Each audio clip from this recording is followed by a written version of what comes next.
இந்த ஷாப் கரெக்டாக bus stop கிட்டே போட்டு இருந்திருக்காங்க. பஸ் ஸ்டாப்பில் அப்படியே நின்றுட்டு இருக்கும்போது அந்த சைடு அப்படியே திரும்பினா இந்த தோசை பார்க்கும்போதே வாயில் எச்ச ஊறிச்சு. அவ்வளோ டெம்டிங்காக இருந்தது. அதனாலே வந்து வாங்கிட்டேன். இந்த தோசையோட ரேட்டு வந்து பார்த்திங்கன்னா ரூ. 80 அதிகம் தான் அப்படின்னு கூட சொல்லலாம். ஆனால் அதுக்கு வந்து 3 விதமான குழம்பு கொடுத்துருக்காங்க. காலையிலேயே சிக்கன் குழம்பு. நீங்களே பாருங்கள். ஓப்பன். இந்த தோசையில் அல்டிமேட்டே வந்து பார்த்திங்கன்னா அவங்க வச்சுருக்க நெய்யும் அதுக்கடுத்து பூரிக்கு தருவாங்களா உருளைக்கிழங்கு அதை போட்டிருக்காங்க.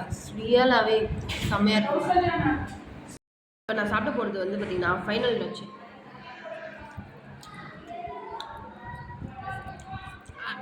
ரொம்ப பன்னீர் இல்லை, மசாலா அதிகம், தக்காளி வெங்காயம் எல்லாமே போட்டிருக்காங்க. கடைசி அவங்களுக்கு ஒரு வாய்.